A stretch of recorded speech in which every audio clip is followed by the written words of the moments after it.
What's going on, guys? We're back once again, and normally, like I state all the time, I normally don't try to have you guys have so many videos in one day, but also I really want to talk about this with you guys. So let's go ahead and talk about some more Spider-Man Miles Morales, and let's go ahead and enjoy what we are seeing right now.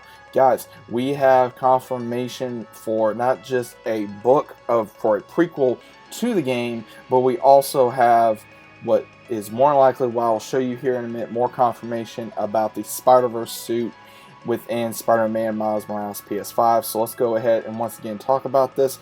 There is a lot to go ahead and digest within this as well. We do have amazingly to see that we are going to be getting a prequel that does state the actions of Miles right before the game does take place.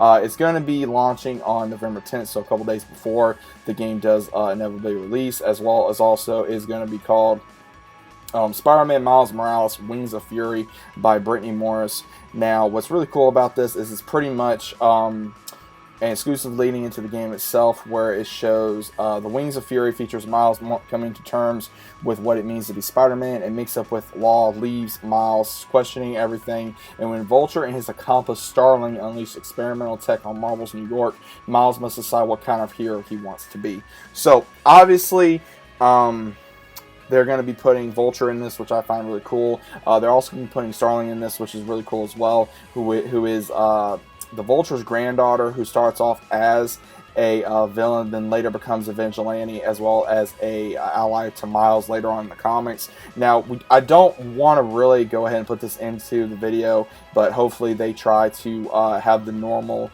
type of possibly what Miles may think of law enforcement and go okay, whether, even though his dad was a police officer, so hopefully maybe that's going to put a little bit of a him trying to go on both sides of basic good cops and bad cops. But then we also get to see, which is absolutely amazing, the official art of the game, which you guys are seeing right now. Also, you guys have already seen, basically we do see the Spider-Man Into the Spider-Verse suit in a way, but again, this is not the same one, unfortunately. Of course, you can tell by the shoes, it doesn't have the Nike symbol on there, probably because of copyrights and among many other things that Marvel as well as Sony and Insomniac did not want to personally deal with, which I personally do not blame them, because again, going through copyrights of everything, it has to do with a major hassle, and either they did not want to do that or they did not want to go through it.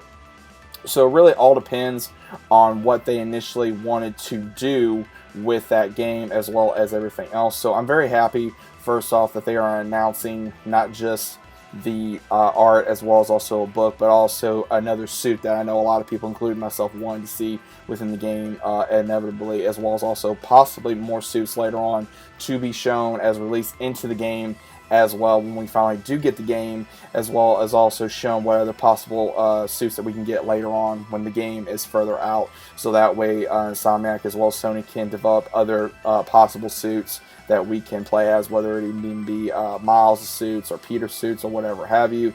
But I found this pretty cool, guys. Again, this is not going to be a big video. I found this to be really interesting to talk about because, again, I did post about this on the channel a little bit, as well as also on Twitter and Instagram. So if you guys are not following me on there, go check it out, because I am always posting on there. And I did release another video earlier today about Spider-Man Miles Morales versus the main possible villain, which would be the Prowler. So once again, we're going to be seeing a lot of characters brought into the comics with Miles, which I find really amazing. That I'm very happy that Insomniac is doing. They're sticking very close to the comics. They're still twisting a little bit to make their own story, which works for not just fans, but also for hardcore Marvel fans that like to probably nitpick about certain different things. But I found this to be really interesting, and I can't wait to see more about this, as well as also possibly to pick up the book when I do have time, as well as hopefully be able to grab those suits as soon as I can when I'm playing the game myself later on, as soon as it comes out. So let me know what you guys think about this in the comments. Hope you guys are enjoying your day as well. Be safe out there, and we will talk soon.